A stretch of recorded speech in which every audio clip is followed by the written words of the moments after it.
하다면 어떻게 할 것인가, 뭐 이런 어떤 조건의 기준을 두고서 처리하는 아이들, 자, 이런 것들을 우리는 조건문이라고 얘기를 하는데, 그럼 반복문이라고 하는 건 무언가를 반복해서 처리한다 라는 개념을 반복문이라고 합니다. 자, 그런 내용을 놓고 봤을 때, 자, 조건문이라고 하는 것은 특정한 조건을 놓고 판단하는 거죠. 특정한 조건을 이용하여, 자, 해당 기능이, 자, 해당 조건으로 바꿀게요. 해당 조건이 참이면 수행하고, 반대로 거짓이면 수행하지 않도록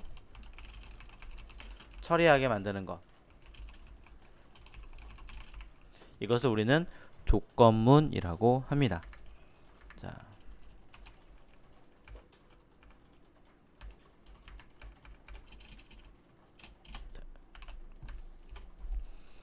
그리고 반복문은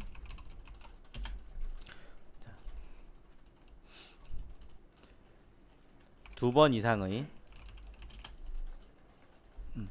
반복 수행할 경우, 이를 똑같이 단순 반복하는 것보다는 반복하여 수행하게 하는 게 아니라 어떠한 작용을 통해서 자동으로, 자, 수행하도록 처리하게 만드는 것, 이것을 우리는 반복문이라고 하는 거죠.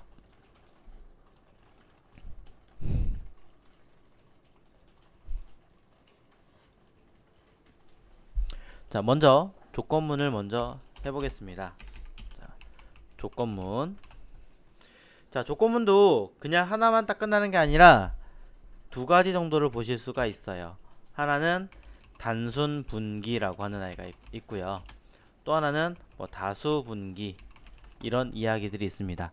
말은 되게 어렵지만, 자, 사실상 의미로 따지자면 엄청나게 어렵다라고 볼 수는 없습니다. 그래서 개념이 무엇인지만 잘 파악해 주시면 된다라는 거죠. 자, 여기서 말하는 단순 분기의 경우는 뭐 이런 거예요. 커피 마실래? 그럼 아니, 이거 있잖아요. 이거예요, 그냥. 그럼 다수 분기는 커피 마실래? 차 마실래? 라면 먹을래? 그럼 라면 먹을래? 뭐 이렇게 하는, 여러 개 중에 하나를 선택할 거냐, 아니면 딱 조건을 두 개 놓고 할래 말래 이렇게 얘기하는 거죠. 가끔 이런 얘기도 합니다. 단순분기라고 하는 얘기를 들었는데 계속 여러 개가 있던데요. 네, 가능은 합니다. 커피 마실래? 싫어? 그럼 차 마실래? 싫어? 그럼 주스 마실래? 싫어? 그럼 먹지 않을래? 뭐 이렇게 조건도 볼 수 있다라는 거죠. 한꺼번에 여러 개의 제시를 줄 거냐, 아니면 한번 하나 따져가면서 조건을 볼 거냐, 자, 이런 개념으로 본다라는 겁니다. 그래서 단순 분기는 하나의 조건을 기준으로 참 또는 거짓을 놓고 본다라는 개념을 보시면 될 것 같고요. 다수 분기는, 자, 하나의 조건에서 아니죠, 다양한 조건 중에 하나를 확인하는 거, 요 개념이다 라고 보시면 될 것 같습니다. 자, 그래서 단순 분기라고 하는 아이가 뭐가 있느냐, 그것이 바로 if문이라고 하는 아이고요. 통칭 if else라고도 합니다. 다수 분기는 스위치라고 합니다. 여러분 알고 계신 스위치 여러 개 중에 하나 띡 누르잖아요. 네, 그런 개념이라고 보시면 될 것 같아요. 자, 그럼 단순 분기 먼저 해보도록 하겠습니다. 자, 임의의 변수 하나 만들어 보겠습니다. 뭐 바라고 쓰셔도 되고요. 자, i가 일단은 0이라고 쓰겠습니다. 최신 에크마로 따진다면 let이라고 쓰시면 되겠죠. 자, 일단은 바라고 먼저 얘기를 하고 차후에 다시 한번 설명을 하겠습니다. 자, i는 0이라고 놓고 봤을 때, 자, 조건을 하나 보는 거죠. i라고 하는 아이가 10이라는 숫자를 놓고 봤을 때 작은 i인가요? 아니면 그렇지 않은 큰 i인가요? 라고 물어보겠다라는 거죠. 자, 여기 어떻게 물어보나요? 라고 얘기를 하신다면 if문은요, if하고 여기 괄호에서 물어봅니다. 여기서 조건을 비교하는 거죠, 정확하게는. 그리고 이 비교를 갖다가 뒤에서 조건이 참일 경우에 수행해라 라고 하는 형식을 가지고 있습니다. 자, 그래서 이 형태를 놓고 보자면 물어보겠죠. i가 10이라는 숫자를 놓고 봤을 때 이 숫자랑 비교해서 작니 크니 라고 물어보는 겁니다. 그렇다면 자, 이 i는 참이죠? 참이면 저는 i는 i다. 자, 주어진 숫자는 10보다 작은 수입니다 라고 하나를 문장으로 처리해서 변수에 담아서 내보내 보도록 하겠습니다. 이때 이렇게 if문 안에다가 쓰셔도 상관은 없긴 하겠지만 권장하진 않습니다. 가급적이면 얘를 어떻게 바깥쪽에서 먼저 이 담을 아이를 만들어 놓고 그 다음에 수행이 되면 그 다음에 변수 값을 내용을 담도록 처리하게 돼 있다라는 거. 자, 그럼 지금 조건이 맞나요? 틀리나요? 맞죠? 참이죠? 그러니까 결과를 놓고 보자면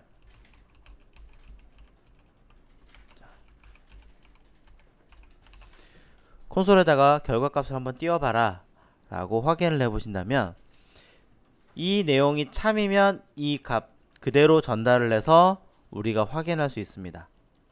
근데 만약에 이 조건이 거짓이면 이 내용은 나타나지 않습니다.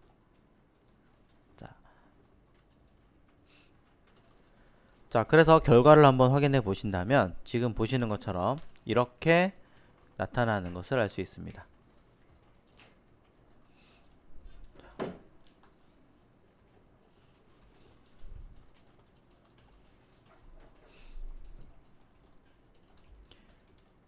분명히 값이 튀어나오는 거죠.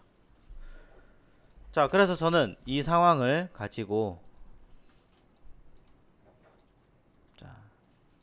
추가를 한번 해보겠습니다. i라는 이 값을 10이라고 i가 10이다 라고 조건을 바꿔본다면 답은 undefined가 나올 수밖에 없습니다. 왜? i라는 i가 10보다 작은가를 물어봤을 때 같은 값이지 작은 값은 아니잖아요. 등호가 없습니다. 그러니까 작다가 아니기 때문에 거짓이 되는 거죠.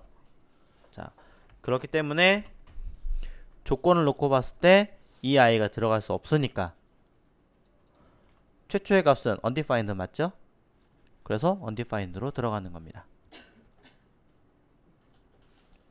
혹시라도 나는 이게 아니라 그렇지 않습니다 라고 내용을 넣고 싶다 라고 하신다면 자, 얘가 참일 때 이 상황이 주어지는 거라면 그럼 그렇지 않은 경우엔 어떻게 할 것이냐, 뒤에다가 else 라고 쓰시는 겁니다. 그렇지 않다면 여기다가는 텍스트는 주어진 숫자는 10보다 크거나 같은 수입니다 라고 넣을 수 있다라는 거죠. 자, 저장하고 확인해 볼까요? 네, i는 보시는 바와 같이 그쵸? 10보다 크거나 같은 수가 맞으니까 위에 있는 이 값을 쓰는 게 아니라 밑에 있는 이 값이 드러나게 됩니다. 만약에 나는 10과 동일한 값을 확인해서 같은 수입니다 라고 뜨고 이외에 더 큰 수입니다 라고 만들고 싶다면 우리는 이렇게 만들 수도 있습니다. 여기다가 else 그리고 뒤에 한 칸 띄우고 if라고 씁니다. if라고 썼으면 다시 조건을 쓸 수 있다는 얘기고요. 자, else if 한 다음에 이 자리에다가는 i라는 숫자가 10이라는 숫자랑 비교했을 때 같은 거니 이렇게 쓰면 안 됩니다. 이건 i는 10을 대입하겠다라는 뜻이라고 설명드린 적이 있습니다. 같다. 요거죠. 자, 조금 더 얘기하자면 자바스크립트에서는 3개짜리를 권장합니다. 자, 요 이야기는 잠시 후에 얘기를 하고요. 어쨌든 자, i는 10보다 같은가? 라고 물어봤을 때 요 조건이 참이면 여기를 수행해라 라고 하는 거죠. 그렇다면 여기 들어갈 자리는 이 내용이 아니라 뭐가 들어가야 돼요? 주어진 숫자는 10과 같은 수입니다 라고 바꿔주셔야겠죠. 아니면 10입니다 하셔도 되고. 그런데 내가 쓰려고 하는 숫자가 10이 아니라 20이다 라고 보면 마찬가지 없습니다. 그쵸? 그러니 이런 경우를 대비해서 다시 아까 보셨던 것처럼 그렇지 않으면 else 다시 조건 물어보려면 여기다가 또 if 이렇게 쓰시는 거고. 자, 위에 두 개 중에 어느 것도 해당되지 않는다 라고 한다면 일로 넘어와서 자, 텍스트는 주어진 수는 10보다 큰 수입니다 라고 확인하시면 우리 눈에 보이는 값은 얘로 바뀌게 되겠죠. 얘는 얘로. 자, 하나의 질문을 던집니다. 그리고 그것이 참이면 하는데 아니야. 그럼 다시 물어봅니다. 참이면 하는데 아니면 다시 얘기를 하는 거죠. 그래서 아까 얘기했던 것처럼 커피 마실래? 아니 싫어. 그럼 주스 마실래? 아니 싫어. 그럼 먹지마. 약간 이런 식으로 그 상황에 따라서 조건을 하나하나 던져주는 아이라는 거죠. 자, 요것을 우리는 if문이라고 하고 있습니다. 그럼 매번 우리가 이런 값들을 뭔가를 사용하려고 한다고 쳤을 때 변수를 건드린다? 뭔가 말이 안 맞겠죠. 실제 실무에 쓴다라고 쳤을 때는 그럼 어떻게 하셔야 돼요? 그 값을 차후에 뒤에서도 계속 던질 수 있게끔 뭔가를 만들어 줘야 된다라는 거잖아요. 그래서 함수를 쓰는 겁니다. 그래서 자, 약식으로 한번 살짝 해보도록 할게요. 지금 보신 이 형태만 가지고 함수를 어떻게 쓰면 되느냐? 여기서부터 여기까지 통째로 묶어주는 거예요. 자, 함수 쓰는 방법.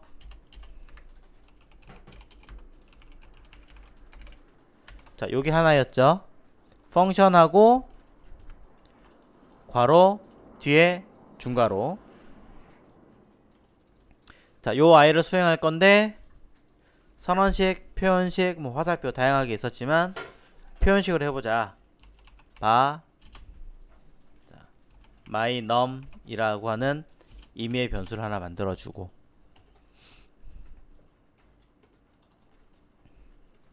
자, 임의의 이 변수 값을 이 함수죠.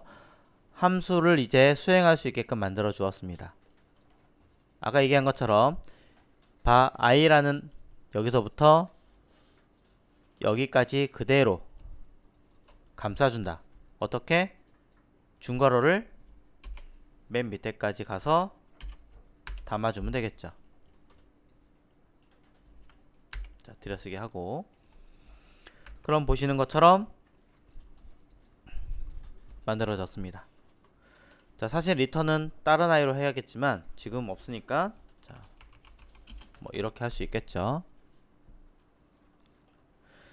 자, 함수로 만들었기 때문에 동작하지 않습니다. 그럼 이 i를 동작하게 만들려면 우리는 myNum이라고 하는 i를 그대로 쓰고 뒤에 함수다, 함수를 실행해라 라는 뜻으로 소괄호를 쓰고 끝났으니까 세미콜론. 그쵸? 물론 바라고 시작한 i가 변수 어디 끝나는 겁니까? 끝나는 곳에 세미콜론 붙이는 것까지 잊어버리시면 안 되겠죠? 자, 그럼 보시는 것과 같이 오른쪽에 수행했더니 동일하게 값이 튀어나옵니다. 하지만 내가 입력해야 된 숫자는 아니죠. 입력해야 된 값은 선언되어진 얘니까 요 자리의 값을 여기서 불려오게끔 해줘야겠죠. 간단하게 그냥 i라고 쓰고 여기도 i라고 쓰셔도 돼요. 그럼 이 i가 이 i고 이 i를 이 i 대입하니까 되지만 헷갈리신다면 좀 다른 이름으로